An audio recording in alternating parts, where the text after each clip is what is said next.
नमस्कार, मैं यूएस चारण हाजिर हूँ आप सबके सामने एक नई वीडियो के साथ। आज हम बात करेंगे राजस्थान के सामान्य ज्ञान के बारे में, जो हमारा राजस्थान भाग 1 पर आधारित है। इस वीडियो में हम बात करेंगे राजस्थान के भौतिक स्वरूप के बारे में। राजस्थान को 4 भौतिक प्रदेशों में विभाजित किया गया है। उनमें से पहला भौतिक प्रदेश आज इस वीडियो में आपके सामने है, जिसे 6A नाम दिया गया है।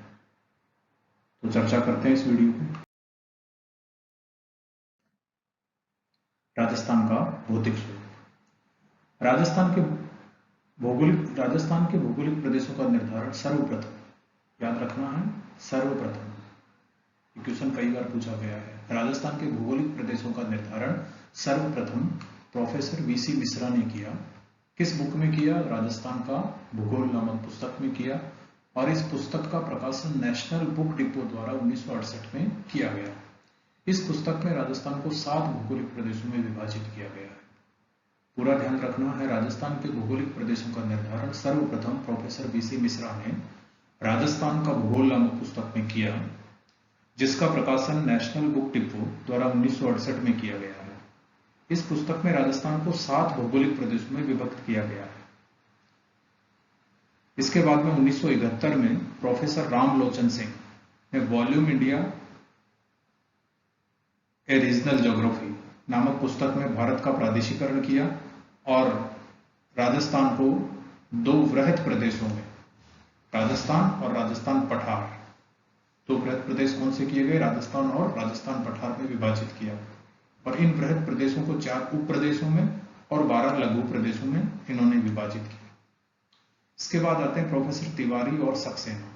इन्होंने 1994 में राजस्थान का प्रादेशिक भूगोल, पुस्तक का नाम है राजस्थान का प्रादेशिक भूगोल, में राजस्थान को प्रमुख, गौण, तृतीयक और सूक्ष्म प्रदेशों में विभाजित किया। तो इन्होंने राजस्थान को 4 भागों में बांटा, गौण भागों में, प्रमुख भागों में, गौण भागों में, तृतीयक और सूक्ष्म प्रदेशों में।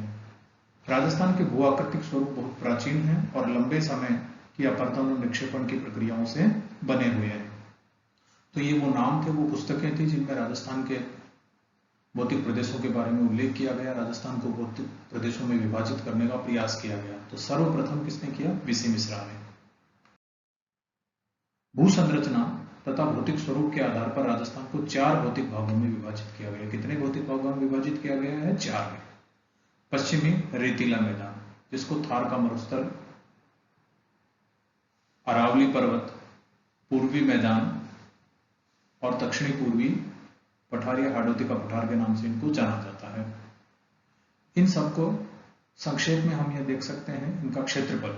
तो पश्चिमी रेतीला मैदान का जो क्षेत्रफल है वो राजस्थान के कुल क्षेत्रफल का लगभग 61.11% है। अरावली राजस्थान के कुल क्षेत्रफल के लगभग 9% क्षेत्रफल विस्तृत है।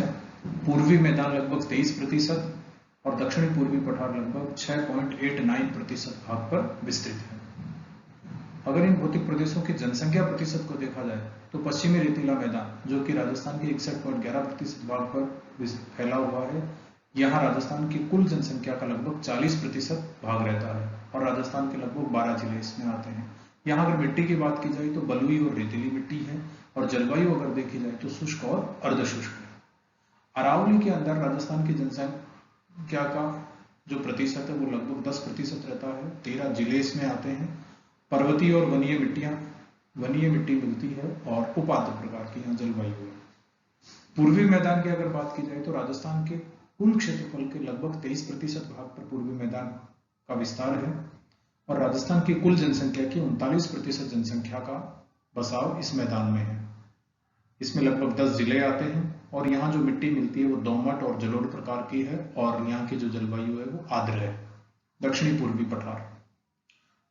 पठार जो राजस्थान के कुल क्षेत्रफल के 6.89% भाग पर है। दक्षिण पूर्वी पठार को हाडोती का पठार के नाम से भी जाना जाता है।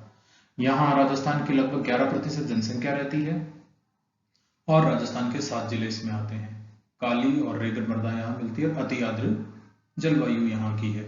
तो इस तरह से राजस्थान को भौतिक दृष्टि से या भौतिक विभागों की दृष्टि से 4 भागों में बांटा गया है।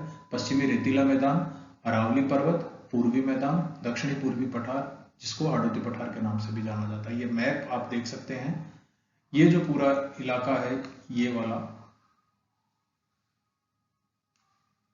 इसको पूरे भाग को, ये पूरा भाग जो है इसको कहा गया है पश्चिमी रेतीला मैदान। और ये जो इलाका है ये वाला, इसको अरावली श्रेणी के नाम से या अरावली पर्वत श्रेणी के नाम से जाना जाता है। इसी तरह से ये जो हरे कलर के अंदर जो दर्शाया हुआ है ये है राजस्थान का पूर्वी मैदान, और बाकी का जो हिस्सा बचता है ये वाला, इसको हाडोती का पठार के नाम से जाना जाता है। राजस्थान के 23 जिले भी मैप में दर्शाए गए हैं। थारका मरुस्थल और पूर्वी मैदान प्राचीन स्थल रूप टैथी सागर के और अरावली पर्वत और दक्षिणी पूर्वी पठार प्राचीन स्थल रूप गोंडवाना लैंड के हिस्से हैं। देखिए टैथी सागर गोंडवाना लैंड क्या है, तो वर्तमान के जितने भी महाद्वीप हैं ये आज से करोड़ों साल पहले एक संयुक्त स्थल रूप के रूप में थे, जिसे पेंजिया नाम दिया गया था। और पेंजिया के मध्य से एक सागर था, एक भूसन्नति थी, छिछला सागर को भूसन्नति कहा जाता है, जिसे टैथी सागर के नाम से जाना जाता था। तो जैसे ये पेंजिया है, इस पेंजिया के बीच के अंदर ये भूसन्नति है, ये पेंजिया का उत्तरी भाग है, इसको लोरेशिया, और इसका ये जो भाग है ये वाला भाग, इसको अंगारा लैंड कहा जाता है। पेंजिया का दक्षिणी भाग जो है उसको गोंडवाना लैंड के नाम से जाना जाता है। तो ये अंगारा लैंड और ये गोंडवाना लैंड, और पूरा पेंजिया का जो उत्तरी भाग है इसको कहा जाता है लोरेशिया। तो पूरा पेंजिया का पूरा उत्तरी भाग तो लोरेशिया, उत्तरी भाग का पूर्वी जो हिस्सा है वो कहलाता अंगारा लैंड, और पेंजिया का दक्षिणी भाग कहलाता है गोंडवाना लैंड। और पेंजिया के मध्य से जो भूसन्नति निकलती है उस भूसन्नति को, ये भूसन्नति, इस भूसन्नति को जो है टैथी सागर के नाम से जाना जाता है। तो राजस्थान के थारका मरुस्थल और पूर्वी मैदान जो है इस टैथी सागर का हिस्सा है, और अरावली पर्वतमाला और दक्षिणी पूर्वी पठार जो है गोंडवाना लैंड के हिस्से हैं। अंगारा लैंड और लोरेशिया से राजस्थान का कुछ नहीं बना। थारका मरुस्थल और पूर्वी मैदान, अगर भारत के भौतिक प्रदेशों की दृष्टि से देखा जाए तो थारका मरुस्थल और पूर्वी मैदान जो है सतलज गंगा का मैदान, जिसको विशाल मैदान के नाम से भी जाना जाता है, इस मैदान का एक हिस्सा है पूर्वी गंगा मैदान। इसी मैदान का हिस्सा है पूर्वी गंगा मैदान का यह हिस्सा है। जबकि अरावली और दक्षिणी पूर्वी पठार जो है भारत के प्रायद्वीपीय पठार के हिस्से हैं। तो अगर विश्व के प्राचीन स्थल रूपों में देखा जाए तो कौन सा राजस्थान का भौतिक प्रदेश किसका हिस्सा है ये समझा दिया गया है। और भारत के भौतिक प्रदेशों में से अगर देखा जाए तो राजस्थान का भौतिक प्रदेश भारत के कौन से भौतिक प्रदेश से संबंधित है, ये भी आप सबके सामने रख दिया गया है। अब हम बात करते हैं राजस्थान के प्रथम भौतिक प्रदेश, जिसको हम पश्चिमी रेतीला मैदान या थार मरुस्थल के नाम से जानते हैं। क्या नाम है? पश्चिमी रेतीला मैदान और थार का मरुस्थल।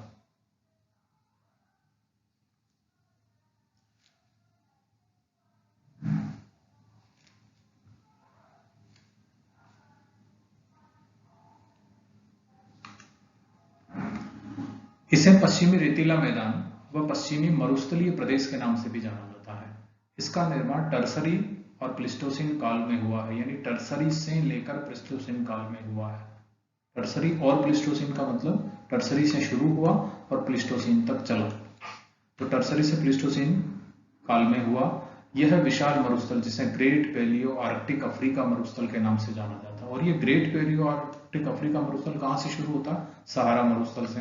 तो सहारा के मरुस्थल आ जाते हैं, फिर अरब के मरुस्थल आ जाते हैं, और फिर थार का मरुस्थल आ जाता है। तो हमारा जो रेतीला मरुस्थल है ये थार के मरुस्थल का हिस्सा है, और इसे पश्चिमी रेतीला मैदान और पश्चिमी मरुस्थलीय प्रदेश के नाम से जाना जाता है। भारत की पश्चिमी सीमा से लेकर मध्य राजस्थान में अरावली तक राजस्थान के पश्चिमी भाग में विशाल थार का मरुस्थल स्थित है। यह राज्य के क्षेत्रफल के लगभग 2/3 भाग पर विस्तृत है। यह राजस्थान के 12 जिलों, 12 जिले कौन कौन से हैं? गंगानगर, हनुमानगढ़, चूरू, सीकर, झुंझुनू, नागौर, बीकानेर, जैसलमेर, बाड़मेर, जोधपुर, पाली और जालौर व अंशतः सिरोही जिले में है। और राजस्थान के कुल क्षेत्रफल के लगभग 61.11% भाग पर इस रेतीले मैदान या पश्चिमी मरुस्थलीय प्रदेश का विस्तार है। यहाँ राजस्थान के लगभग 40% यानी अगर देखा जाए तो 39.84% जनसंख्या निवास करती है। यह मरुस्थल विश्व के अन्य मरुस्थलों की तुलना में अधिक जनघनत्व, पशु घनत्व, वर्षा, खनिज की विविधता, वनस्पति, कृषि, सिंचाई के साधन, सर्वाधिक जैव विविधता आदि के कारण विश्व का धनी मरुस्थल है। तो विश्व की सर्वाधिक जनघनत्व किस मरुस्थल में मिलता है? तो थार के मरुस्थल में। सर्वाधिक जैव विविधता किस मरुस्थल में है? तो थार के मरुस्थल में। तो जैव विविधता और घनी आबादी मिलती है और सर्वाधिक जैव विविधता थार के मरुस्थल में मिलती है, जिसे राजस्थान में भौतिक प्रदेश के रूप में पश्चिमी रेतीला मैदान के नाम से जाना गया है। बाड़मेर, जैसलमेर, बीकानेर में स्थित रेतीले मरुस्थलीय भाग को भारतीय महामरुस्थल कहा जाता है। इस क्षेत्र में रेतीली मिट्टी व रेत के टीले पाए जाते हैं जो हवा के साथ अपना स्थान बदल लेते हैं। इन्हें बालू का स्तूप या स्थानीय भाषा में धोरे कहते हैं। धोरे। थार के मरुस्थल को धरातलीय विशेषताओं के आधार पर मरुभूमि, घग्गर का मैदानी भाग, अर्ध मरुस्थलीय भाग, नागौर की उच्च भूमि तथा अंतर प्रवाही प्रदेशों में विभक्त किया गया। किसके आधार पर? उच्चावच के आधार। ये याद रखना है, थार के मरुस्थल को उच्चावच के आधार पर या धरातलीय विशेषताओं के आधार पर कितने भागों में बांटा गया है? तो मरुभूमि, घग्गर का मैदान, अर्ध मरुस्थली, नागौर उच्च भूमि, अंतर प्रवाही के रूप में विभक्त किया गया है। अब इसकी लंबाई चौड़ाई देखते हैं। यह पश्चिमी रेतीला मैदान उत्तर पश्चिम से दक्षिण पूर्व की ओर लगभग 640 किलोमीटर लंबा है। अब उत्तर पश्चिम से दक्षिण पूर्व की ओर कितना लंबा है इसको थोड़ा सा देखते हैं। तो जैसे ये राजस्थान का भौतिक प्रदेश जिसको हम पश्चिमी रेतीला मैदान कह सकते हैं। उत्तर पश्चिम से दक्षिण, ये उत्तर और ये पश्चिम, तो उत्तर पश्चिम से दक्षिण पूर्व, इस दक्षिण पूर्व इसका जो विस्तार है वो कितना है? 640 किलोमीटर। और पश्चिम से पूर्व ये अगर विस्तार देखा जाए तो ये है 300 किलोमीटर चौड़ा है। कुल क्षेत्रफल अगर इसका देखा जाए पूरा का पूरा क्षेत्रफल तो ये 1,75,000 वर्ग किलोमीटर क्षेत्र में फैला हुआ है। तो पश्चिमी रेतीला मैदान उत्तर पश्चिम से दक्षिण पूर्व की ओर लगभग 640 किलोमीटर तथा पश्चिम से पूर्व की ओर 300 किलोमीटर चौड़ाई में लगभग 175 वर्ग किलोमीटर क्षेत्र में फैला है। इसकी पूर्वी सीमा कौन सी होगी इसकी? ये वाली सीमा, इसकी पूर्वी सीमा ये है पूर्वी सीमा। तो अंशतः प्राकृतिक रूप से और अंशतः जलवायु के द्वारा निर्धारित है, जो उदयपुर जिले के उत्तरी शीर्ष तक अरावली श्रेणी के पश्चिमी उप पर्वतीय खंड द्वारा तथा इसके परे 50 सेंटीमीटर की वर्षा रेखा तथा महान भारतीय जल विभाजक द्वारा अंकित है। तो 50 सेंटीमीटर की वर्षा रेखा जो है इसकी पूर्वी सीमा बनाती है और कहीं पर अरावली जो है वो भी इसकी पूर्वी सीमा बनाती है। इसकी पश्चिमी सीमा भारत पाकिस्तान की अंतर्राष्ट्रीय सीमा, ये भारत पाकिस्तान की अंतर्राष्ट्रीय सीमा, ये जो है ये इसकी पश्चिमी सीमा बनाती है। इसका सामान्य ढाल पूर्व से पश्चिम तथा उत्तर से दक्षिण, या यूं कह सकते हैं उत्तर पूर्व से दक्षिण पश्चिम, ये दिशा उत्तर पूर्व से दक्षिण पश्चिम की ओर है। औसत ऊंचाई उत्तरी तथा पूर्वी भाग में इसकी औसत ऊंचाई लगभग 300 मीटर है, दक्षिणी भाग में औसत ऊंचाई लगभग 150 मीटर है और जालोर सिवाना उच्च भूमि में इसकी औसत ऊंचाई लगभग 300 मीटर के आसपास है। तो इस तरह से इसकी लंबाई, चौड़ाई, विस्तार, ऊंचाई, ढाल ये सब इसमें आ जाते हैं। अब बात करते हैं पश्चिमी रेतीला मैदान को शुष्कता के आधार पर। किसके आधार पर? शुष्कता के आधार पर दो भागों में विभाजित किया गया है।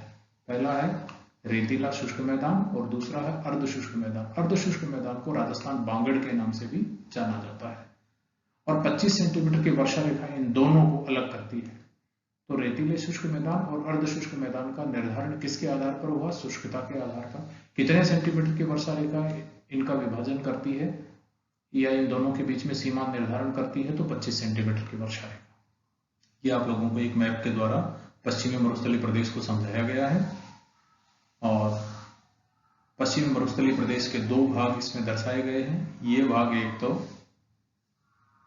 इसमें ये नंबर 1 वाला और ये नंबर 2 वाला, यानी रेतीला मैदान और अर्ध शुष्क मैदान।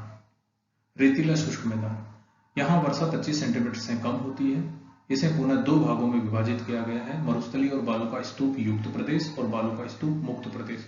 तो संपूर्ण क्षेत्र के अंदर बालू का क्षेत्र है, लेकिन बीच के अंदर कुछ भाग ऐसा है ये वाला जहां पर बालू का स्तूप नहीं मिलते, इसको बालू का स्तूप मुक्त क्षेत्र, और बाकी का जो इलाका है पूरा इसको बालू का स्तूप युक्त क्षेत्र कहा गया है।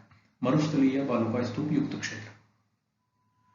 रेतीला शुष्क मैदान के 58.5% भाग पर बालू का स्तूप फैले हुए हैं।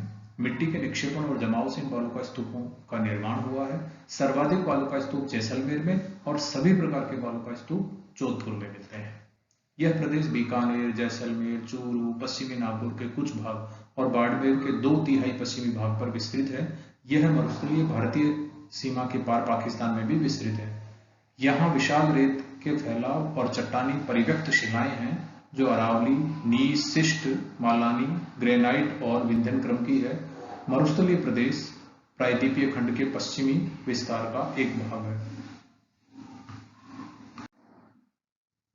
इस प्रदेश में बालू का स्तूप एक विशिष्ट भूआकृतिक लक्षण है। बालू का स्तूपों के आकार, स्वरूप, वायु दिशा एवं वानस्पतिक उपस्थिति के आधार पर यहाँ विस्तृत बालू का स्तूपों के निम्न प्रकार है। एक है रेखीय या पवनानुवर्ती बालू का स्तूप, अनुप्रस्थ बालू का स्तूप, बरखान या अर्धचंद्राकार बालू का स्तूप, पैराबोलिक या परवलयिक बालू का स्तूप, नेटवर्क बालू का स्तूप, तारा बालू का स्तूप, अवरोधी बालू का स्तूप और शब्र काफिस बालू का स्तूप। पहला है पवनानुवर्ती बालू का स्तूप, जिसको अनुदैर्घ्य बालू का स्तूप और रेखीय बालू का स्तूप के नाम से भी जाना जाता है। ये कहाँ मिलता है? तो यह है जैसलमेर के दक्षिण पश्चिम में, रामगढ़ के दक्षिण पश्चिम में तथा जोधपुर बाड़मेर में मिलते हैं। स्तूप वायु की दिशा के समानांतर होते हैं। ये विस्तृत स्तूप होते हैं और तेज गति वाली वायु जो चलती है, हवाएं जो चलती है, उनकी वजह से ये बनते हैं, ये हवा के समानांतर बनते हैं। एक है सीप, यह अनुदैर्घ्य बालू का स्तूपों का ही एक रूप होता है। पश्चिमी राजस्थान में लहरदार बालू का स्तूपों को धोरे कहा जाता है। गतिशील बालू का स्तूपों को धरियन कहा जाता है। धोरे और धरियन सर्वाधिक जैसलमेर में मिलते हैं। अनुप्रस्थ बालू का स्तूप, ये बालू का स्तूप वायु की दिशा के समकोण पर बनते हैं। तो कौन से बालू का स्तूप वायु की दिशा के समकोण पर बनते हैं? तो अनुप्रस्थ। और पीछे आप लोगों ने देखा कि कौन से बालू का स्तूप वायु की दिशा के समानांतर बनते हैं? तो अनुदैर्घ्य। ये मरुस्थलीय प्रदेश के पूर्वी तथा उत्तरी भागों में, जैसे बीकानेर, हनुमानगढ़ के रावतसर, गंगानगर के सूरतगढ़, चूरू, झुंझुनू जिलों में मिलते हैं। इन बालू का स्तूपों के पवन विमुखी पार्श्वों पर बड़े बड़े वृक्ष दिखाई देते हैं, जिसका अर्थ है कि स्तूप काफी समय से स्थिर हो चुके हैं। यह स्तूप अर्धशुष्क भाग में स्थिर रहते हैं। बरखान या अर्धचंद्राकार बालू का स्तूप, बरखान अनुप्रस्थ बालू का स्तूपों का ही विशिष्ट रूप है। इनकी औसत ऊंचाई 10 से 20 मीटर तक होती है, जो कहीं कहीं 60 मीटर तक भी मिलती है। औसत चौड़ाई अगर बरखान की देखी जाए तो 100 से 200 मीटर तक होती है। ये वायु की दिशा के समकोण पर बनते हैं। ये अर्धचंद्राकार, नवचंद्राकार बालू का स्तूप है। बरखान मध्य में सर्वाधिक ऊंचे होते हैं। ये प्राय श्रृंखलाबद्ध मिलते हैं।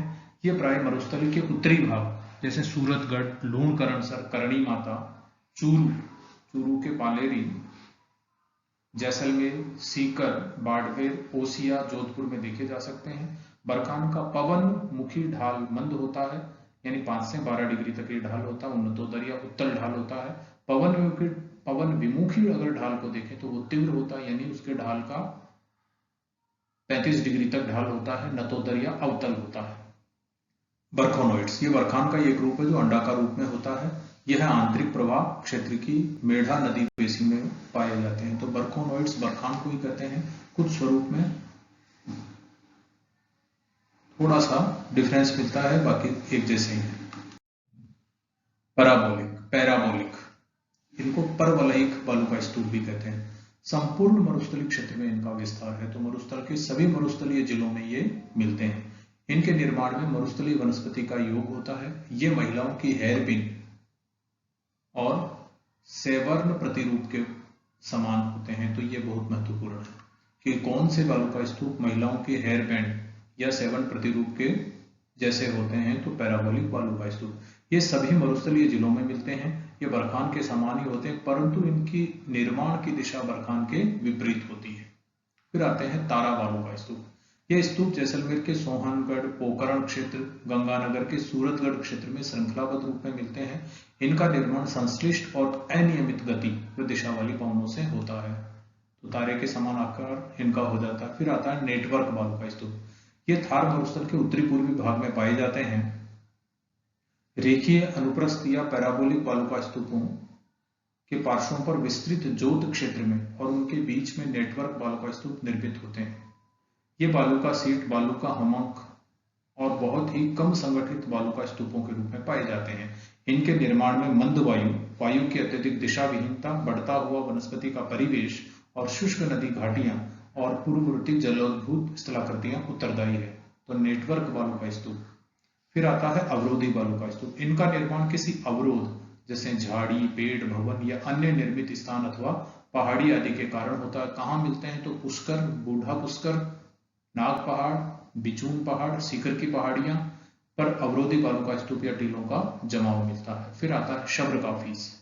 छोटी छोटी झाड़ियों एवं घास के झुंड के आसपास जो बालू का स्तूप बनते हैं उन्हें शब्रकाफीस के नाम से जाना जाता है। पश्चिमी राजस्थान में सर्वत्र इस प्रकार के, यानी सभी जगह इस प्रकार के बालू का स्तूप देखे जा सकते हैं। यह अनियमित आकार और अस्थिर प्रकृति के होते हैं। झाड़ियों के पीछे व चारों ओर बनने वाले बालू का स्तूपों को नेबखा कहते हैं। क्या कहते हैं? नेबखा। बालू का स्तूप मुक्त प्रदेश। यह पश्चिमी रेतीले मैदान के 41.42% भाग पर स्थित है। तो जैसा कि हम लोगों ने देखा था, दो प्रकार के होते हैं, बालू का स्तूप युक्त और बालू का स्तूप मुक्त। तो बालू का स्तूप युक्त हमने देख लिया। अब चल रहा हमारा बालू का स्तूप मुक्त। यह बालू का स्तूप मुक्त प्रदेश जैसलमेर के चारों ओर लगभग 65 किलोमीटर क्षेत्र पर, पोखरण तहसील के आधे भाग पर और फलोदी तहसील के पश्चिमी और दक्षिणी भागों में फैला हुआ है। तो ज्यादातर इसका विस्तार कहां पर है? जैसलमेर में। चूना पत्थर और बालुआ पत्थर चट्टान इस क्षेत्र में अनावृत है। जैसलमेर नगर जुरेसिक बालू पत्थरों से निर्मित चट्टानी मैदान पर स्थित है। तो जैसलमेर कौन सी चट्टानों पर बसा हुआ है? बालू के पत्थर की चट्टानों पर। तो किस काल की है? जुरेसिक काल की है। जैसलमेर के दक्षिण में आकलवुड फॉसिल पार्क है जो जीवाश्म के लिए जाना जाता है। यहाँ जुरासिक युग के प्राचीन वनस्पति व जीवाश्म देखे जा सकते हैं। जैसलमेर के उत्तर में व पोखरण के दक्षिण में कई प्लाया झीलें मिलती है जिन्हें यहाँ रन व टाट के नाम से जाना जाता है। बरमसर, कन्नौड़, भाकरी, लवा, पोखरण ये जैसलमेर में, फड़ौदी, बाप जोधपुर में और थोक बाड़मेर में प्रमुख रन और टाट है। जैसलमेर जिले की प्लाया झीलें जो खड़ीन कहलाती है उनमें केंद्रोन्मुखी जल प्रवाह पाया जाता है। यह लघुकालिक, मानसूनी और अनित्य प्रवाह वाली झीलें हैं। जैसलमेर मैदान में छोटी आंतरायिक और असतत जल धाराएं मिलती है, यानी कभी पानी आ जाता है तो बह जाती है, बाकी सूखी रहती है। यह प्रदेश बाड़मेर जैसलमेर का चट्टानी प्रदेश के नाम से भी जाना जाता है। इस प्रदेश में अवसादी सेल समूहों में भूमिगत जल का अच्छा भंडार पाया जाता है। लाठी सीरीज इसका प्रमुख उदाहरण है। जैसलमेर के पोखरण से मोहनगढ़ तक एक संकड़ी पट्टी के रूप में लाठी सीरीज मिलती है। यहाँ सेवण घास मिलती है।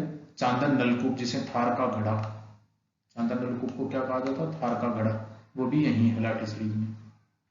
टर्सरी कालीन अवसादी चट्टानों से तेल और गैस के भंडार मिलते हैं।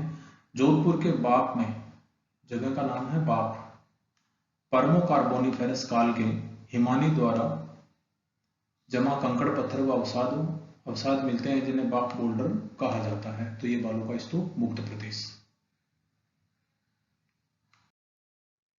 फिर आता है अर्धशुष्क मैदान या राजस्थान बांगड़। अरावली की पश्चिमी सीमा से रेतीली शुष्क मैदान की सीमा तक लगभग 75,000 वर्ग किलोमीटर क्षेत्र पर राजस्थान बांगड़ या अर्धशुष्क मैदान का विस्तार है। इसको 4 भागों में विभाजित किया गया है। लूणी बेसिन जिसे गोडवार प्रदेश के नाम से भी जाना जाता है, शेखावाटी भूभाग या आंतरिक जल प्रवाह का मैदान, आंतरिक नागौरी उच्च प्रदेश और घग्गर। तो इस तरह से 4 भाग हो गए। पहला लूणी बेसिन, दूसरा शेखावाटी प्रदेश, तीसरा नागौर उच्च प्रदेश और चौथा घग्गर प्रदेश। लूणी बेसिन या गोडवार प्रदेश। लूणी नदी अजमेर के निकट नाग पहाड़ से निकलकर नागौर, जोधपुर, पाली, जालौर, सिरोही में बहने के बाद कच्छ के रण में समाहित हो जाती है। लूणी और उसकी सहायक नदियां जिस अफवाह बेसिन में प्रवाहित होती है वह एक जलोढ़ निर्मित मैदान है। इसे लूणी बेसिन या गोडवार बेसिन के नाम से जाना जाता है। लूणी बेसिन की पूर्वी सीमा काला भरा डूंगर, जो कि पाली जिले में है, से बनती है। लूणी नदी का पानी पहाड़ी अफवाह तंत्र के कारण बालोतरा तक तो मीठा रहता है। कारण क्या है? पहाड़ी अफवाह तंत्र। कहां तक रहता है मीठा? बालोतरा तक। और बालोतरा के बाद नमक युक्त चट्टानों के कारण, बालोतरा के बाद नमक युक्त चट्टानों, नमक के कणों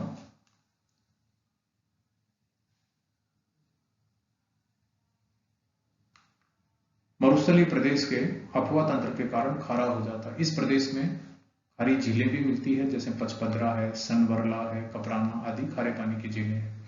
अरावली श्रृंखला के पदीय और लूणी नदी के बीच का क्षेत्र काफी उपजाऊ है। नेहड़ क्षेत्र, जो कि जालौर के सांचौर क्षेत्र में है, वो भी इसी लूणी बेसिन का हिस्सा है, जो कि एक दलदली क्षेत्र है।